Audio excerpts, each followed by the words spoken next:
फिर राहुल गांधी अपनी विदेश यात्रा को लेकर सवालों में घिर गए। अब बीजेपी आरोप लगा रही है कि राहुल गांधी छुट्टियां मनाने के लिए एक बार फिर किसी दूसरे देश की यात्रा पर चले गए हैं। ये इस बात का कोई खंडन नहीं आया कांग्रेस पार्टी की तरफ से, इसलिए जितनी जानकारियां आ रही हैं उनको सच मानकर उस पर टिप्पणियां की जा रही हैं। दो तस्वीरें सामने आई। एक तस्वीर जिसमें एक लाइन में कतार में खड़े हुए राहुल गांधी दिखाई देते हैं। आप देख सकते हैं शॉर्ट्स पहने हुए, टी शर्ट पहने हुए, सफेद टोपी उन्होंने लगाई हुई है। 2 दिन से आपके फोन पर भी ये तस्वीर घूम रही होगी, राहुल गांधी ही हैं। और अब एक और तस्वीर आ गई है, वो तस्वीर भी मैं आपको दिखा देता हूं। एक गाड़ी में से किसी व्यक्ति ने, चलती गाड़ी में से सामने एक स्कूटी सवार की तस्वीर खींची और दावा किया जा रहा है कि यह स्कूटी सवार राहुल गांधी हैं। शक्ल राहुल गांधी जैसी ही है, क्योंकि तस्वीर मैंने तो नहीं खींची इसलिए मैं ये नहीं कह सकता कि राहुल गांधी ही हैं। राहुल गांधी दिख रहे हैं, लग रहे हैं। अब इस पर थोड़ी सी सर हमारे प्रोड्यूसर साहब ने खोजी पत्रकारिता की, ये तस्वीर कहां की हो सकती है जो दिख रही है। तो ये जो राइट साइड वाली तस्वीर जो है गाड़ी, इसमें इसमें ऊपर जो सनशेड होता है ना गाड़ी में से जो खुलता है, वहां ऊपर एक हेल्पलाइन नंबर लिखा हुआ था। तो उन्होंने वो नंबर चेक किया, तो नंबर मलेशिया का ही है। तो इस तरीके से ये तो कंफर्म होता है कि ये तस्वीर मलेशिया की है। तो राहुल गांधी अगर मलेशिया यात्रा पर हैं, कांग्रेस पार्टी इस पर क्या कुछ बताएगी? राहुल जी क्यों गए हैं, कितने दिनों के लिए गए हैं, किस कारण से गए हैं? घूमने के लिए गए हैं, विपश्यना के लिए गए हैं, कोई और मीटिंग है उनकी? हालांकि उनका पर्सनल मामला है, लेकिन अब Rahul Gandhi leader of opposition भी हैं, देश के विपक्ष के नेता भी हैं। तो इसलिए अब इतना सरल नहीं है इन बातों को यूं कहकर के खारिज कर देना कि राहुल गांधी का पर्सनल मामला है। और बीजेपी तो अब खुलकर यह कह रही है कि कांग्रेस के युवराज राहुल गांधी गायब हो गए हैं। ये अमित मालवीय हैं, बीजेपी के जो सोशल मीडिया प्रमुख हैं। उन्होंने कहा कि राहुल गांधी मलेशिया के लंकावी में गुप्त छुट्टियां मना रहे हैं। मलेशिया का लंकावी एक दुनिया भर में माना हुआ टूरिस्ट डेस्टिनेशन है। बीजेपी के नेता ने तंज कसते हुए कहा कि बिहार की राजनीति की गर्मी और धूल शायद राहुल गांधी बर्दाश्त नहीं कर पाए, इसलिए उन्हें ब्रेक लेने के लिए भागना पड़ा। या फिर कोई गुप्त मीटिंग है जिसके बारे में किसी को कभी पता नहीं चलना चाहिए। अमित मालवीय ने कहा कि लोगों को असल मुद्दों से यहां पर भारत में जूझना पड़ रहा है। राहुल गांधी गायब होने और छुट्टी मनाने की कला में माहिर हैं। अब ऐसा लग रहा है कि बिहार की राजनीति उन्हें रास नहीं आ रही है, इसलिए वो मलेशिया चले गए। आपको बता दूं, मैं राहुल गांधी ने बिहार में 16 दिनों तक वोटर अधिकार यात्रा निकाली थी, जिसमें बिहार के 23 जिले, 1300 किलोमीटर, 67 विधानसभा सीटें उन्होंने कवर की थी। महागठबंधन की यह वोटर अधिकार यात्रा 1 सितंबर को खत्म हुई। राहुल और तेजस्वी सासाराम से निकले और पटना तक चले। यात्रा के रूट में 23 जिले कवर किए गए थे, लेकिन यह यात्रा खत्म हुई उसके बाद राहुल गांधी नहीं दिखाई दिए। फिर ये तस्वीरें आना शुरू हो गई। वही तस्वीरें स्क्रीन पर रखिएगा। देश में उपराष्ट्रपति का चुनाव होने जा रहा है। उत्तर भारत जबरदस्त बाढ़ की त्रासदी से जूझ रहा है। इस सब के बीच राहुल गांधी दिख नहीं रहे। मैंने आपको बताया प्रधानमंत्री रविवार के दिन भी अपने सांसदों की क्लास ले रहे थे संसद भवन में, ऑडिटोरियम में। राहुल गांधी की ये तस्वीरें सामने आ रही थी। तो अगर कोई पूछे कि नरेंद्र मोदी के वर्क स्टाइल और राहुल गांधी के वर्क स्टाइल में क्या अंतर है, तो क्या वो 2 तस्वीरें बताने के लिए काफी नहीं? मैं कोशिश करूंगा कि वो मोदी जी की जो तस्वीर जो ऑडिटोरियम में पीछे बैठे हैं वो वाली तस्वीर भी आपको दिखा दें। लेकिन अब बीजेपी अब ये कह रही है, रविशंकर प्रसाद ने प्रेस कॉन्फ्रेंस में कहा कि राहुल गांधी इतना तो कर सकते थे कि पंजाब चले जाते। पंजाब में बाढ़ से किसानों का बहुत नुकसान हुआ है, कुछ उनका ही दुख बांट लेते। राहुल गांधी कितने सीरियस और नॉन सीरियस हैं वो देश भी जानता है, बिहार की जनता भी जानती है। राहुल गांधी कर्नाटका जाते हैं, अच्छा होता राहुल गांधी पंजाब जाते, वहां डूबे हुए हैं किसान, परेशानी में है। अब राहुल गांधी जहां है उनकी छुट्टी उनको मुबारक, मैं क्या बोलूं उसको। जब कोई कैजुअल पॉलिटिशियन होता है, ये तो होना ही था। हाँ, अब बहुत काम कर लिया, let me have a break. Mr. Rahul Gandhi, let me gently remind you, in public life there is no break. If you are a leader, you have to be available for the people's cause. चलिए अपना वो break मनाए। BJP कह रही है कि अब आप लीडर ऑफ ऑपोजिशन हैं, आप पब्लिक फिगर हैं, आपकी पब्लिक लाइफ ही सब कुछ है, प्राइवेट लाइफ नेताओं की कुछ नहीं होती। लेकिन राहुल गांधी विदेश यात्रा के आदी हैं। राहुल गांधी हर कुछ वक्त में, कुछ हफ्तों, कुछ महीनों में विदेश यात्रा पर जाते हैं। ये रिकॉर्ड की बात है, कोई आरोप नहीं है। राहुल गांधी जब जाते हैं, कई बार तो ये पता भी नहीं होता कि वो किस देश की यात्रा पर गए हैं, कितने दिनों के लिए गए हैं, ये भी पता नहीं होता, या क्या कारण है। कुछ ऐसी पब्लिक मीटिंग्स उनकी विदेश में जरूर होती हैं जिनके बारे में कांग्रेस पार्टी बताती है। जैसे उनको किसी यूनिवर्सिटी में लेक्चर देना हो, या कहीं कोई किसी कार्यक्रम में जाना हो, कहीं कोई स्पीच देनी हो, तो वो सारी बातें तो बताई जाती हैं, उनका पूरा प्रोग्राम जारी होता है। लेकिन इसके अलावा राहुल गांधी जब विदेश में गए पर्सनल ट्रिप पर, उसके बारे में कोई डिटेल नहीं बताई जाती। राहुल गांधी क्या सुरक्षा साथ में लेकर जाते हैं, ये सवाल भी पूछे जाते हैं। कभी वो एयरपोर्ट में इमिग्रेशन की लाइन में खड़े हुए दिख जाते हैं, अब वो स्कूटी चला रहे हैं। भारत का लीडर ऑफ ऑपोजिशन, मैं फिर कह रहा हूं, चलिए उनकी छुट्टी और वो सही, वो अपनी प्राइवेसी को प्रोटेक्ट करना चाहें वो करें, लेकिन आप लीडर ऑफ ऑपोजिशन हैं, एक टू व्हीलर पर आप सवार हैं, आगे पीछे क्या है इस तस्वीर में नहीं दिखाई देता, लेकिन आप एक टू व्हीलर ड्राइव कर रहे हैं। अगर ये राहुल गांधी हैं तो क्या ये खतरनाक नहीं हो सकता? क्या राहुल गांधी की अपनी सुरक्षा के लिए ये ठीक है? ये तस्वीर जो उनकी दावा किया जा रहा है कि उनकी तस्वीर है। और अब ये सवाल और ज्यादा इसलिए पूछे जाएंगे क्योंकि राहुल गांधी मात्र एक सांसद अब फिलहाल नहीं है। दूसरी वो तस्वीर जो मैं आपसे कह रहा था, ये कल रविवार की दिन की तस्वीर है, जब प्रधानमंत्री सबसे पीछे की पंक्ति में बैठकर अपने सांसदों के साथ एक कार्यक्रम में थे, उपराष्ट्रपति चुनाव को लेकर के। अब इस खबर समीर जी ने कल शेयर की थी आपसे, तो पहले वही बोलें कि ये आरोप हैं राहुल गांधी पर सही या नहीं? देखिए, हमेशा से राहुल गांधी पे आरोप लगते रहे और राहुल गांधी इसको बहुत सहजता से रहते रहे। देखिए, राहुल गांधी का निजी मामला है, राहुल गांधी कहाँ छुट्टी मनाने जाते हैं, कब लौटते हैं, ये उनका निजी मामला है, इसमें किसी को कहने का कोई हक भी नहीं है।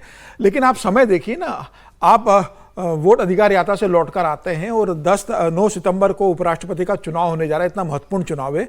आपको लग रहा है कि एक अच्छी फाइट देने की स्थिति में हो, जब आपको विपक्ष के नेताओं के साथ बात करना चाहिए, आपको ममता बनर्जी से बात करना चाहिए, आपको उद्धव ठाकरे से बात करना चाहिए, आपको उन 48 सांसदों से बात करना चाहिए कि जो न इंडिया गठबंधन का हिस्सा है ना जो एनडीए गठबंधन का हिस्सा है। आपको यह सुनिश्चित करना चाहिए कि भाई हमारा वोट टूटे ना, और कैसे हम एनडीए के गठबंधन में सेंध लगा सकते हैं, उसके लिए क्या रणनीति हो सकती है। सबको डिनर पे या लंच पर बुला के बात की जा सकती है, जैसे जगत प्रकाश नड्डा जी ने आज डिनर पर बुलाया है सब नेताओं को। प्रधानमंत्री मोदी ने भी बुलाया था, लेकिन चूंकि पंजाब जाना है उनको तो उन्होंने उसको कैंसिल कर दिया है। तो इस समय आपको रहना चाहिए, विपक्ष के नेता हो, आप एक सांसद नहीं हो और आप इतने बड़ी पार्टी के नेता हो कि आपके काम है जो आप बता रहे हैं, नहीं करना चाहिए भाई, निश्चित रूप से करना चाहिए। और आपको लगता है कि भाई आप प्रधानमंत्री मोदी को चुनौती देना चाहते हो, तो आप देखिए ना कि प्रधानमंत्री नरेंद्र मोदी और अमित शाह कैसी राजनीति करते हैं। क्या अमित शाह इस तरह से विदेश यात्रा पर चले जाते हैं बीच में? क्या प्रधानमंत्री नरेंद्र मोदी को आप देखिए, कल वो पीछे बैठकर एक कार्यकर्ता के रूप में भाषण सुन रहे थे। 2 दिन का प्रशिक्षण वर्ग पार्टी ने ऑर्गेनाइज किया, प्रधानमंत्री मोदी इतनी व्यवस्थाओं के बावजूद वहां उपस्थित रहते हैं। पहले सर यही बात कर लें, आपने भी कहा कि उनके पर्सनल लाइफ में मैं ज्यादा नहीं बोलना चाहता। अभी रविशंकर प्रसाद जो कह रहे थे कि पब्लिक लाइफ में कोई पर्सनल लाइफ नहीं होती। राहुल गांधी अक्सर विदेश जाते हैं, ट्रिप्स, अपनी प्राइवेट ट्रिप्स पर भी जाते हैं। सर नहीं, पब्लिक लाइफ में पर्सनल लाइफ क्यों नहीं होती भाई? ये कहाँ लिखा कि पब्लिक लाइफ पर्सनल लाइफ नहीं होती? पर्सनल लाइफ में कोई ऐसा काम करते हैं जिससे पब्लिक लाइफ डिस्टर्ब हो या कोई राष्ट्र विरोधी काम हो, वो गलत है। अभी बहुत सारे नेताओं के बारे में बात करने लगेंगे तो पर्सनल लाइफ है, उनकी पर्सनल लाइफ है, कहने लगे नहीं कहने लगेंगे। रविशंकर जी कह देंगे कि अरे तो पर्सनल लाइफ पे आप सवाल क्यों खड़ा कर रहे हैं? तो ऐसा नहीं, पर्सनल लाइफ नहीं होती है। अब राहुल गांधी गए हैं कांग्रेस पार्टी में, क्या कह के गए, क्या 3 दिन के लिए आज आएंगे कि नहीं आएंगे? आज बैठक उनकी भी विपक्षी सांसदों की हो रही है, इंडिया गठबंधन और उनके सहयोगियों की। कल आएंगे कि नहीं आएंगे वोट डालने? नहीं, ये तो पता लगेगा। मुझे तो लगता है आज ही आ जाना चाहिए, जब बैठक हो रही है तो। उसके बाद मलेशिया कौन सा दूर है, 4 घंटे 5 घंटे की फ्लाइट, मलेशिया वहाँ से आ जाएंगे अगर मलेशिया में तो। दूसरी बात यह है कि जितनी जासूसी राहुल गांधी की होती है उतनी इस देश के किसी नेता की नहीं हुई आज तक, कि राहुल गांधी क्या कर रहे हैं, क्या खा रहे हैं, किसके साथ हैं, कहाँ किस होटल में बैठे हुए हैं, किस जगह घूम रहे हैं। ऐसा लगता है देश का और कोई नेता बाहर जाते ही नहीं है। सब जाते हैं लेकिन उनकी जासूसी नहीं होती है। आप उसको जासूसी कह रहे हैं? मैं उनकी बात नहीं कर रहा हूँ, प्रधानमंत्री या उनकी बात, वो तो राष्ट्रीय जिम्मेदारी। लेकिन बहुत सारे नेता जो है देश के जाते हैं, छुट्टियां मनाते हैं, सब करते हैं, लेकिन उन पर जासूसी, मेरा मतलब आई जो है। मैं इसी पर बात करता हूँ। एक तो राहुल गांधी जितने चर्चित नेता तो देश में कम ही है, आप जितने भी नाम लेंगे उन सब में ज्यादा चर्चित तो राहुल गांधी ही होंगे। अब राहुल गांधी इमिग्रेशन की लाइन में खड़ा दिखेगा तो कौन फोटो नहीं खींचेगा? राहुल गांधी यूं मलेशिया की सड़कों पर इमिग्रेशन की लाइन में खड़ा हुआ गया तो वो गलत है क्या? आरोप नहीं लगा रहा हूं मैं आपने कहा जासूसी, मैं उस पर कह रहा हूं। वो ये सामान्य लोग फोटो खींच के डाल रहे हैं। अरे भाई, सामान्य मलेशिया में कोई गाड़ी चला रहा है, भारतीय होगा, उसने देखा राहुल गांधी दिख रहा है। सौरभ जी, सामान्य लोग भी जासूसी करते हैं, खाली एजेंसी थोड़ी करती है जासूसी, और एजेंसियां भी सामान्य लोगों से काम करवाती हैं। भाई, राहुल गांधी सुरक्षा सिक्योरिटी कवर में है, और सिक्योरिटी कवर ऐसा तो नहीं कि भारत की सीमा के बाहर सिक्योरिटी कवर हट जाएगा। अगर सिक्योरिटी कवर है तो वहां भी है, तो सिक्योरिटी एजेंसियों की जिम्मेदारी भी है। अगर वो स्कूटर चला रहे हैं तो उसके पीछे क्या स्कूटर पे सिक्योरिटी वाले होंगे? नहीं, सिक्योरिटी लेके जाना ही पड़ेगा। ब्लू बुक के हिसाब से आप सिक्योरिटी छोड़ नहीं सकते, और अगर छोड़ी है तो ये सबसे बड़ा सवाल उस एजेंसी का है कि आपने जाने क्यों दिया। लेकिन आप इसको जासूसी कह रहे हैं? ये जो फोटो वोटो खींच मतलब रही है। पब्लिक जासूसी, मतलब पब्लिक कोई भी कर सकता है भाई। इतना आप बताइए किसी दूसरे नेता को देखते हैं आप कभी? फिर वही अच्छा कहूंगा, राहुल, इतना चर्चित आदमी कौन है सर? सर, भारत ये का मुझे लीडर बोलने ऑफ तो ऑपोजिशन- दीजिए, आप उधर चले भारत जाते का हैं। लीडर ऑफ ऑपोजिशन भाई लीडर तो स्कूटी चला रहा है, सुनिए, शॉर्ट्स पहन अरे करके, लीडर किसी की तस्वीर नहीं अरे लीडर अपोजिशन तो आज है राहुल गांधी, जब वो लीडर अपोजिशन नहीं तब भी इतने ही चर्चित थे। हाँ, जब सिर्फ सिंपल सांसद थे वो सिक्योरिटी वाला मसला भी है ना। तब भी अमित शाह का नहीं, तो लोकसभा में सिक्योरिटी बयान- एजेंसी की भी तो कौन जिम्मेदारी है। जिम्मेदार है इस बहस के लिए? राहुल गांधी जिम्मेदार है या देश की सिक्योरिटी एजेंसी जिम्मेदार है? त्रिपाठी जी, अमित शाह ने बाकायदा सदन में बताया था कि कई बार राहुल गांधी बिना बताए। सिक्योरिटी को चकमा देकर बिना बताए चले जाते हैं। अब या तो सिक्योरिटी एक काम करे कि एकदम घेरा डाल के नेता प्रतिपक्ष के साथ वो व्यवहार करे जो नहीं करना चाहिए, और मैं तो समझ नहीं पा रहा हूं कि इस पे भी ये इनडिफेंसिबल है। इस पर भी कोई तर्क आ सकता है क्या? विचार होना, किसी का बचाव करना, कोई घूमने जा रहा है वो बात करना, ये यहां मसला ही नहीं है। देश के नेता प्रतिपक्ष की कोई भी यात्रा क्या अननोटिस्ड हो सकती है? स्पाइंग तो बहुत बड़ा टर्म है, किसी के लिए नहीं बोलना चाहिए। अगर स्पाइंग होती तो राहुल गांधी की कोई ऐसी आपत्तिजनक तस्वीर थोड़ी ना है। सामान्य तस्वीरें हैं, राहुल गांधी कहीं गए हुए हैं। इसके पहले भी जो आती रही है, किसी एयरपोर्ट की लाइन में है, कहीं इमिग्रेशन की लाइन में है, कहीं बैग उठाकर चले जा रहे हैं, ये तस्वीरें आती। क्या कोई आपत्तिजनक चित्र उनके कोई जारी कर दिए कि कोई पार्टी उसका लाभ लेना चाह रही? सवाल यहां क्या है? सवाल यह है कि जब राहुल गांधी कह रहे हैं कि देश में लोकतंत्र समाप्त हो गया, जब वो कह रहे हैं कि कॉन्स्टिट्यूशनल जितनी बॉडीज हैं उनका महत्व ही समाप्त हो गया, जब वो अभी 16 दिन की यात्रा करके गए हैं और उसके बाद उपराष्ट्रपति का चुनाव नहीं हुआ है, आइडियोलॉजिकल बैटल बताकर गए हैं, और वो ideological battle fighting in some unknown location संभव है क्या? ये हम राजनीति के तौर पर देखेंगे। और ये तो जो इसके पहले की खबर आपने चर्चा की, दोनों चित्र देख लीजिए। एक व्यक्ति जिसको पता है कि उसका उपराष्ट्रपति पद का दावेदार जीतेगा ही जीतेगा, अंतर पे आप चर्चा कर सकते हैं, वो कुर्सी लगाकर बैठा हुआ है, पीछे जाकर बैठ गया। और जो भी जीएमसी बाल योगी सभागार में हम सब लोग गए हैं, ऊपर बैठने का मतलब नीचे के सब पे नजर है। पूरी पार्टी अटेंशन मोड में, पीएम पीछे बैठे हुए हैं। और यहां की पार्टी क्या करेगी? वो पार्टी किस अटेंशन में रहेगी जब उनका नेता ही वहां दूसरे तरह के अटेंशन या टेंशन लिए घूम रहा है? और मैं फिर कह रहा हूं, हम में से मलेशिया से काम कर रहे हो। मैं क्या कह रहा हूं, हम में से किसी को नहीं पता है कि ये फोटो है भी या नहीं है। किसकी जिम्मेदारी है? ये कांग्रेस पार्टी की जिम्मेदारी है ना। मैं कह रहा हूं अच्छा चलो जाना ही था, प्रेस कॉन्फ्रेंस कहते कि नेता प्रतिपक्ष 3 दिन मलेशिया में रहेंगे, वो अपने निजी कार्य से जा रहे हैं, खत्म। आज हम ये डिबेट नहीं कर पा रहे होते। इसका मतलब कि कुछ तो एम्बिग्विटी क्रिएट होती है, वो खतरनाक। और मैं फिर कह रहा हूं, नेता प्रतिपक्ष का यह व्यवहार देश के लोकतंत्र के लिए अच्छा नहीं है। एक साथ विजय जी की बात लेके फिर आ जाऊंगा सर। आप कह लीजिएगा, please, क्योंकि मेरे संदर्भ में बात हुई है ना, मेरी बात पर उन्होंने प्रतिवाद किया। मुझे एक बात कहने दीजिए, आप हमेशा ऐसा गड़बड़ करते हैं कि मुझे आप डक कर जाते हैं। सर हमेशा आपका फाइनल वर्ड नहीं, होता है। नहीं। ये आरोप मैं नहीं लूंगा सर। आरोप नहीं है।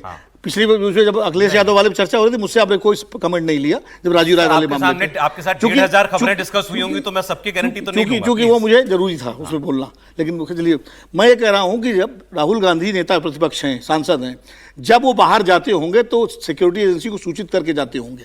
ऐसा हो ही नहीं सकता कि जो भी एजेंसी उनकी सिक्योरिटी कर रही है, Z+ सिक्योरिटी में है, वो बिना सूचित किए जाते हों। और जब सूचित करके जाते हैं तो सिक्योरिटी की जिम्मेदारी है कि उनकी सिक्योरिटी करे। ये कहीं नहीं लिखा ब्लू बुक में कि देश के बाहर उनकी सुरक्षा एजेंसी नहीं जाएगी या उनकी सुरक्षा नहीं होगी। ये जिम्मेदारी है Z+ की। तो अगर वो गए हैं, ये बेहतर बात होती है अगर बता के जाते, प्रोग्राम जारी करके जाते, बहुत अच्छा होता। सर आप लेकिन इसके पर बावजूद नहीं बोल रहे हैं। ये कैजुअल पॉलिटिक्स नहीं तो क्या है? नहीं, कैजुअल पॉलिटिक्स तो एक बात है। कैजुअल पॉलिटिक्स तो करते हैं, वो तो उन पे इस बात का चार्ज ही है, कैजुअल पॉलिटिक्स करते हैं। लेकिन 3 दिन के लिए चले गए, लौट के नहीं आएंगे क्या? वो आएंगे फिर तो लगेंगे। तो बहस ही नहीं, फिर हम बहस क्यों कर रहे हैं अरे सर? भाई- वापस तो आएंगे।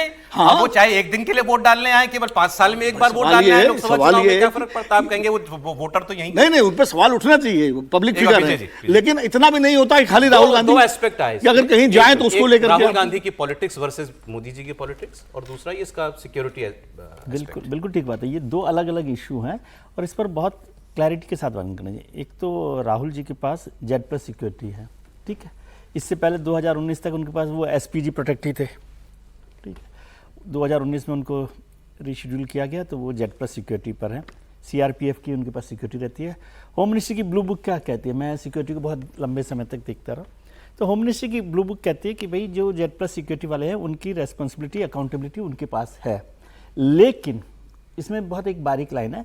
उन्होंने कहा कि जब कोई प्रोटेक्टी अपनी पर्सनल विजिट पे चाहता है तो वो सिक्योरिटी को दूर रखते हैं ताकि आप ये जो अभी जासूसी वाली बात है ना, उनका इंट्रूड करता हुआ ना लगे कि भाई सरकार की पूरी नज़र उस पर है, ये वो करने से बचते हैं। ये ब्लू बुक में है कि वो ये नहीं समझते कि फिर आप यही कहेंगे कि आप तो जासूसी कर रहे हो, वो जा रहे हैं कहाँ जा रहे हैं। लेकिन अब आप इसमें सोचिए कि यदि राहुल जी वहाँ पर जा रहे हैं, अगर वो हैं स्कूटी पर जा रहे हैं, वो एक्सीडेंट हो जाए तो किस किस से सवाल करोगे आप, होम मिनिस्टर से या राहुल जी से? ये ग्रे एरिया है, ये ग्रे एरिया नहीं है। ये आप सवाल करोगे। वो तो जब राजीव गांधी जी के साथ जो हुआ असैसिनेशन, तो उस वक्त भी तो यही बहस हुई थी कि भाई उनकी सिक्योरिटी कम कर दी गई, सरकार की जिम्मेदारी है। आज भी सरकार की जिम्मेदारी, ये तो एक अलग इशू है। वो कहाँ जा रहे हैं, पर्सनल और पब्लिक लाइफ में रहने वाले लोगों की पॉलिटिकल लाइफ और पर्सनल लाइफ में कोई बहुत बड़ा फर्क नहीं होता। उस पर सवाल खड़े होते रहते हैं कि क्या हो रहा है क्या नहीं हो रहा। उसको इतना वो नहीं लेना चाहिए कि पर्सनल लेवल पर कि क्या हो रहा है। वाजपेयी जी को मुझे याद है कि वाजपेयी जी के लिए इतना हंगामा होता था कि वो मछली खाते हैं या चाइनीज खाते हैं, इस पर भी चर्चा होती रही। तो पर्सनल लाइफ को उसमें इंक्लूड नहीं हो रहे, लेकिन लोगों की इच्छा भी होती है और सवाल भी होता है कि आप कहाँ हैं क्या नहीं है, इन्फॉर्म करके जा रहे हैं। लेकिन अमित शाह जी का लोकसभा में जो बयान है सर, वो ध्यान रखना चाहिए। अमित शाह ने लोकसभा में बोला कि राहुल गांधी बिना बताए विदेश चले जाते हैं, उनकी सुरक्षा की हमको चिंता है। हाँ, तो वो जब भी विदेश जाए कम से कम एजेंसी को बता कर जाए, वो एजेंसी को बिना बताए निकल जाए।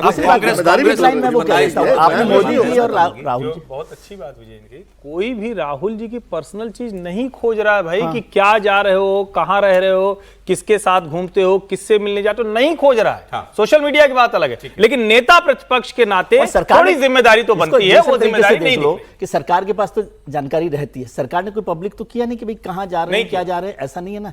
दूसरी बात, राहुल जी की और मोदी जी की पॉलिटिक्स की तुलना करना मैं ठीक ही नहीं मानता। ठीक है, मतलब कंपैरिजन नहीं हो कंपैरिजन मैं नहीं मानता इसको। फिर आप कहेंगे कि नहीं वो तो 24 घंटे पीछे तो नेता प्रतिपक्ष पॉलिटिक्स ही अलग तरीके की है, वो राउंड द क्लॉक पॉलिटिक्स में काम करते हैं। यूपी में एक अलग किस्म का घमासान चल रहा है, इसकी हमने कल थोड़ी चर्चा की थी, आज थोड़ा और इसके बारे में आपको बताते हैं। उत्तर प्रदेश में एबीवीपी जो बीजेपी की स्टूडेंट विंग है, वो योगी सरकार के खिलाफ ही प्रोटेस्ट कर रही है। मामला शुरू हुआ था बाराबंकी से, जहां पर रामस्वरूप यूनिवर्सिटी में एबीवीपी के छात्र एक अवैध निर्माण के खिलाफ प्रोटेस्ट कर रहे थे और एक एलएलबी छात्रों के कोर्स को मान्यता ना मिलने का मामला भी था। उसके बाद वहां लाठीचार्ज हो गया। लाठीचार्ज हुआ तो हंगामा हुआ। हंगामे के बाद सरकार ने पुलिस के ऊपर एक्शन भी ले लिया। आज पता चला है कि वहां पर जो अवैध अतिक्रमण था यूनिवर्सिटी का, उसको तोड़ने के लिए बुलडोजर भी पहुंच गया। लेकिन एबीवीपी का गुस्सा शांत नहीं हुआ अपनी ही सरकार से। तो इसके बाद फिर एक बड़े प्रदर्शन की कॉल थी। आज भी उत्तर प्रदेश भर में काफी प्रदर्शन करने वाली थी एबीवीपी। लेकिन उससे पहले कल एबीवीपी के कुछ लीडर से मुलाकात की। खुद मुख्यमंत्री योगी आदित्यनाथ ने उनको बुलाकर, उसकी तस्वीर भी आ गई है, और उसके बाद आज के ये प्रदर्शन रोक दिए गए हैं। लेकिन अखिलेश यादव की पार्टी भी इसमें एबीवीपी के समर्थन में आ गई थी कि ये छात्रों का मामला है, छात्रों के ऊपर लाठीचार्ज हुआ है। अब उन्होंने एक्स पर एक पोस्ट लिखकर चुटकी ली है। उन्होंने कहा है कि ये वाहिनी बनाम परिषद का सच सामने आया है। वाहिनी बनाम परिषद, हिंदू युवा वाहिनी योगी आदित्यनाथ जी की एक पर्सनल यूथ ब्रिगेड थी, जिसको बाद में उन्होंने खत्म कर दिया, डिसबैंड कर दिया था जब वो मुख्यमंत्री बन गए। लेकिन वो कह रहे हैं कि ये परिषद बनाम वाहिनी का मामला है। लोग कह रहे हैं कि इसमें एबीवीपी भी, एनएसयूआई भी जो कांग्रेस की स्टूडेंट विंग और समाजवादी पार्टी की छात्र सभा सब एकजुट हो गए हैं। तो मामला क्या है? त्रिपाठी जी बताएं, यूपी की बात है तो। देखिए, पहली बात तो इसमें वाहिनी बनाम परिषद जैसा कुछ भी नहीं है। ये तो विशुद्ध रूप से अखिलेश जी के दिमाग की उपज है, और कुछ लोग जो सोशल मीडिया पर कुछ लिखते रहते हैं, जिनको इसी से रिलेवेंसी बनती है कि वो इस तरह की बातें लिखें। लेकिन ये मसला गंभीर है। रामस्वरूप विधि विश्वविद्यालय में जिस तरह की अनियमितताएं थी, जिस तरह से सरकारी जमीन पर कब्जा था, और उसको योगी सरकार में ही बैठे हुए कुछ बड़े अधिकारी समर्थन दे रहे थे। असली मसला यह है, विद्यार्थी परिषद ने आंदोलन किया। ऐसा कभी नहीं होता कि इस बर्बर तरीके से सामान्य इस तरह के प्रदर्शन में पिटा जाए। प्रदर्शन होता है, पुलिस लाठी पटकती है, और हम तो छात्र राजनीति से ही आए हैं, हमें याद है कि पुलिस कभी भी छात्रों पर सीधे लाठी मारने से बचती है, वो पटकती है, भगाती है, थोड़ा दो चार लग गया, बहुत कोई गड़बड़ हो गई तब ये सब होता है। लेकिन बिना किसी ऐसे उग्र आंदोलन के सिर्फ सामान्य प्रदर्शन पर पुलिस ने बहुत पिटाई की। इस तरह पिटाई की कि अभी भी उसमें मेरी जानकारी जो है कम से कम 2-3 बच्चे अभी भी हॉस्पिटल में। बाकायदा एबीवीपी ने आंदोलन का तय किया। उसके बाद कोशिश हुई मान बनौवल करने की, बचाने की, वो प्रयास किया गया, लेकिन जो मूल मुद्दा था उसको पीछे धकेला जा रहा था। विद्यार्थी परिषद ने फिर से आंदोलन किया, हर शहर में हर विश्वविद्यालय केंद्र पर किया। उसके बाद मुख्यमंत्री की तरफ से कहा गया कि इसमें जितने लोग हैं उनके ऊपर कार्रवाई कीजिए। सीईओ को सस्पेंड किया गया, जो दूसरे लोग हैं उनको हटाया गया, वहां का जो इंस्पेक्टर था। और बाद में मुख्यमंत्री ने बुलाकर जो पदाधिकारी हैं, क्षेत्रीय संगठन मंत्री, प्रदेश मंत्री, उन सबसे मिलकर बातचीत की। बुलडोजर चला कुछ थोड़े अतिक्रमण पर, लेकिन अभी भी एबीवीपी का कहना है कि शिक्षा माफिया जो काम कर रहा है वो सिर्फ रामस्वरूप में नहीं, पूरे प्रदेश में हो रहा है। एबीवीपी अपनी सरकार के खिलाफ आज भी आरोप लगा रही है। नहीं, एक तो ये कि ये बीजेपी का संगठन नहीं है। मैं खुद एबीवीपी में रहा हूं, इसलिए आरएसएस का आप कह सकते हैं क्योंकि उसी विचार से संगठन मंत्री आता है। लेकिन बीजेपी का ना तो कमांड है और ना कर सकते हैं, वो इतनी हैसियत नहीं होती बीजेपी किसी नेता में कि वो परिषद के लोगों को कमांड दे दे। लेकिन हाँ, ये माना जाता है क्योंकि भाजपा का कोई छात्र संगठन नहीं है और उसी विचार से, उसके बावजूद ये सब हो रहा है और दूसरा संगठन नहीं है। इसमें एक दूसरा एंगल भी है सर, वो ये कि इसमें ये बाकी छात्र जो विंग हैं और पार्टियों की, वो इसके समर्थन में शायद इसलिए भी आए क्योंकि यूपी के अंदर अब छात्र संघ चुनाव नहीं होते विश्वविद्यालयों में, और एक लंबी मांग रही है छात्र संगठनों की कि वो दोबारा शुरू किए जाएं। अखिलेश यादव ने उसको, मायावती ने बैन किया था, अखिलेश यादव ने उसको थोड़ा बहुत शुरू कराया, योगी जी की सरकार में भी वो बैन है। देखिए, ये भी एक मामला उत्तर प्रदेश में विश्वविद्यालयों के जो छात्र संघों के चुनाव हैं पिछले लंबे समय से मतलब वो नहीं हो रहे हैं, जबकि एक दौर था उत्तर प्रदेश में छात्र राजनीति बहुत जीवंत हुआ करती थी, और खास करके बनारस हिंदू विश्वविद्यालय, इलाहाबाद विश्वविद्यालय, अलीगढ़ मुस्लिम विश्वविद्यालय, हमारा कानपुर विश्वविद्यालय, लखनऊ विश्वविद्यालय, मेरठ विश्वविद्यालय, ये सब बड़े काफ़ी जो है। लेकिन इसके बावजूद जो विभिन्न राजनीतिक दलों से जुड़े छात्र संगठन हैं वो अपनी गतिविधियां करते रहते हैं। जैसे अब ये प्रदर्शन जो हो रहा है विद्यार्थी परिषद का, सही कह रहे हैं हर्षवर्धन कि ये शिक्षा माफिया खिलाफ हो रहा है। ये एक कॉलेज तो प्रतीक है, रामस्वरूप कॉलेज तो, लेकिन उत्तर प्रदेश में शिक्षा माफिया वर्षों से सक्रिय है, और जो जिसकी भी सत्ता होती है, जिस दल की, वो उसके साथ साठगांठ कर लेता है। कोई जरूरी नहीं कि बीजेपी के साथ ही करे या कांग्रेस साथ करे, वो कांग्रेस के जमाने से समाजवादी पार्टी सबके साथ साठगांठ करता है, और उसके खिलाफ छात्रों का गुस्सा है। इसीलिए दूसरे छात्र संगठन भी मुद्दा बिल्कुल ठीक था। वो लॉ की बच्चों को पढ़ाई करा रहे हैं, उसके मान्यता ही नहीं है। भाई, जिसको बार काउंसिल ऑफ इंडिया से मान्यता नहीं है, आप डिग्री कैसे दे सकते हो उसको? वो तो कहीं मानेगा ही नहीं। और फिर इन्हीं पे लाठी भी चली, और लाठी के साथ साथ मंत्री ओम प्रकाश राजभर ने गुंडा भी कह दिया, मतलब जो कि बिल्कुल गलत।